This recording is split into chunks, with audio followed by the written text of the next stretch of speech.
नमस्कार. मी डॉक्टर शुभांगी गोसावी. मनमानस या यूट्यूब चॅनलवर तुम्हा सर्व विद्यार्थ्यांचे स्वागत आहे. नमस्कार विद्यार्थी मित्रांनो.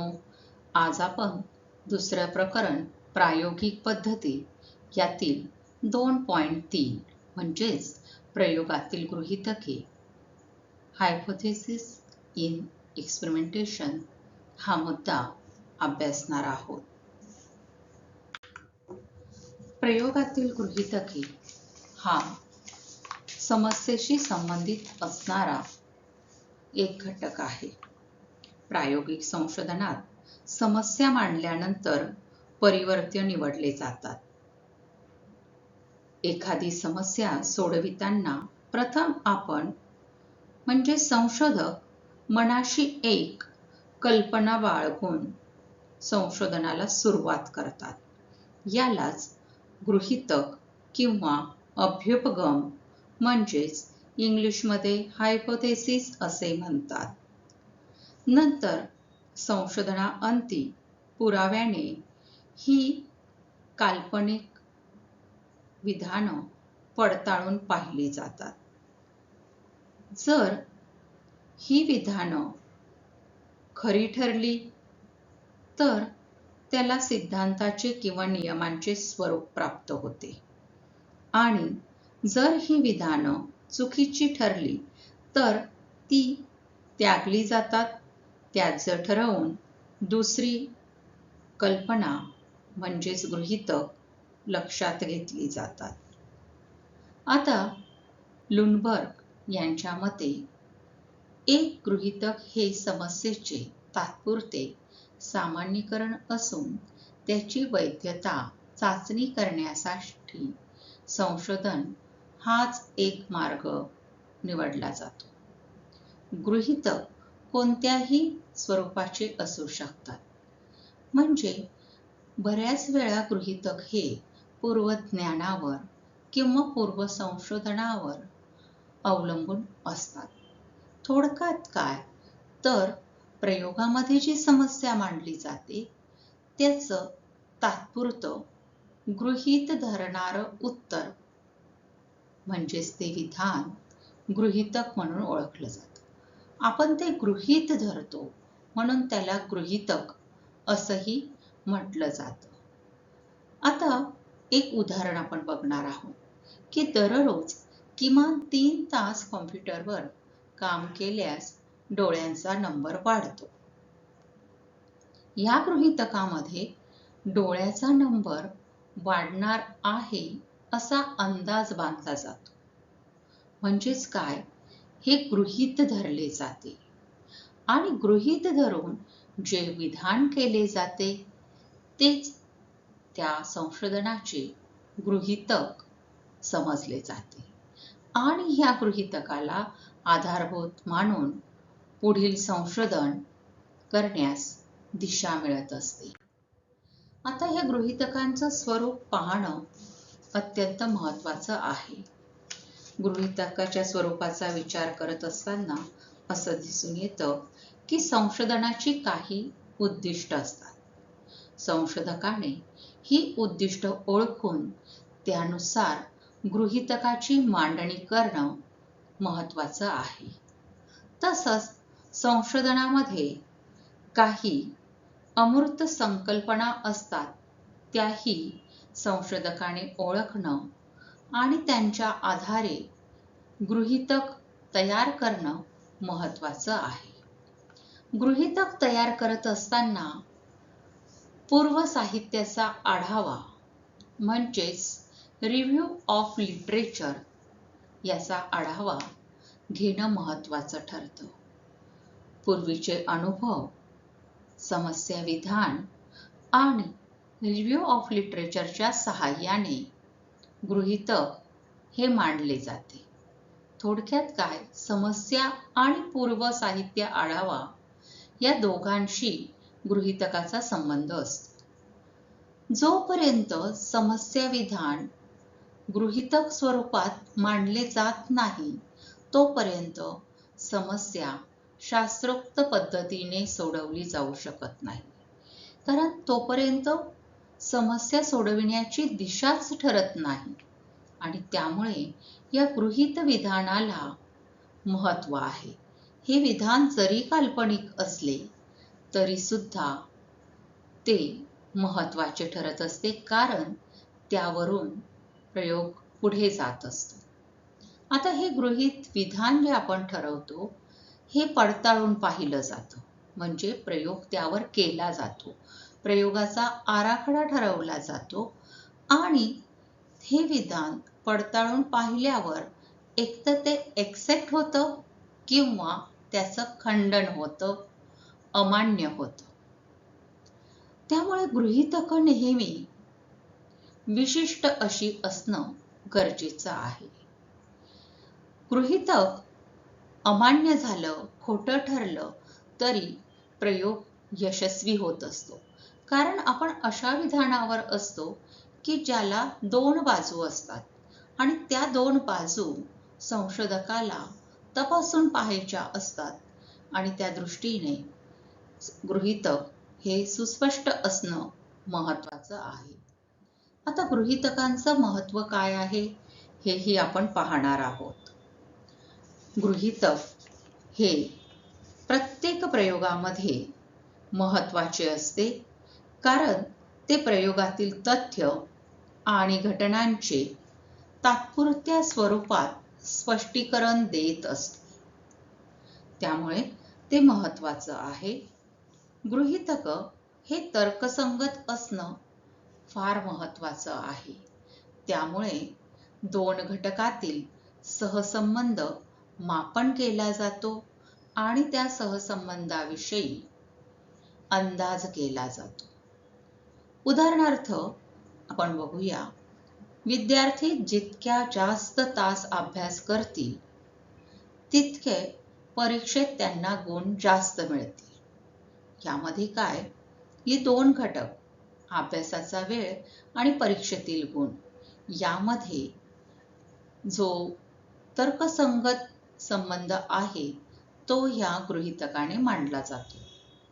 आता पुढचं आहे, गृहीतक विचार प्रक्रिया आणि शोध प्रक्रियेसाठी मार्गदर्शक असतात.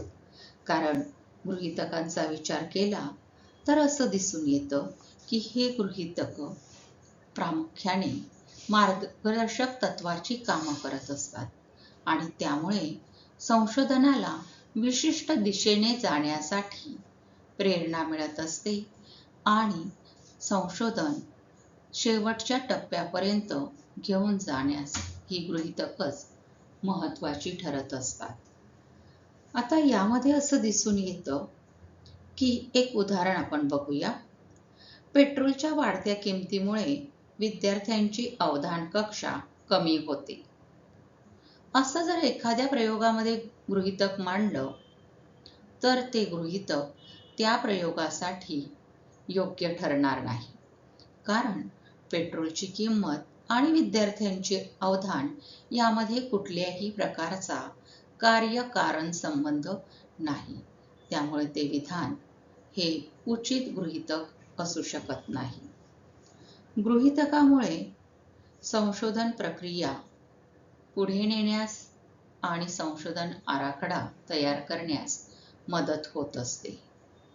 तसंच गृहीतकांच्या सहाय्याने मिळणाऱ्या माहितीचे विश्लेषण स्टॅटिस्टिकल मेथड्सद्वारे म्हणजेच संख्याशास्त्रीय तंत्राद्वारे केले जाते आणि दोन परिवर्त्यांमधील सहसंबंध हा शोधला जात असतो. उदाहरणार्थ, वाढते आयुर्मान आणि वृद्धाश्रमाची वाढती संख्या हा जर संशोधनाचा विषय असेल तर संशोधक केवळ निराधार वयस्क मंडळींवरच आपलं लक्ष केंद्रित करतील आणि त्या दृष्टीनेच अभ्यास सुरू करतील. गृहीतकांचे प्रामुख्याने दोन प्रकार पडतात. हे दोन प्रकार म्हणजे शून्य परिकल्पना, ज्याला नल हायपोथेसिस असंही म्हणतात. नल हायपोथेसिस हे परिणाम आणि घटक यामध्ये कोणताही संबंध नाही असं मानतात. म्हणून त्याला शून्य परिकल्पना किंवा शून्य गृहीतक असेही म्हणतात. ते शास्त्रीय भाषेमध्ये HO या H0 या याच्याने संकल्पनेने समजले जाते. संशोधकांचे असे लक्षात येते की जेव्हा दोन गोष्टींमध्ये सहसंबंध आहे की नाही हे जेव्हा पाहिलं जात नाही, तेव्हा हा नल हायपोथेसिस म्हणजे शून्य गृहीतक मांडण्याचा प्रकार दिसून येतो. या ठिकाणी उदाहरण दिलेलं आहे. थेरपी घेणाऱ्या आणि न घेणाऱ्या लोकांमधील चिंता स्तरात काही फरक नाही. यामध्ये फरक नाही हा घटक महत्त्वाचा आहे. म्हणजे दोन घटकांमध्ये थेरपी जे घेतात त्यांना आणि न घेणाऱ्यांमध्ये कुठलाही फरक नाही असं जेव्हा आपण वक्तव्य करतो तेव्हा ती शून्य गृहीतक म्हणून समजले जाते.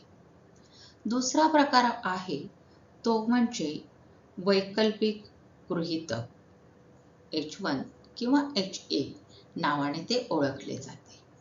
यामध्ये परिणाम आणि घटक यामधील संबंध सुचवले जातात.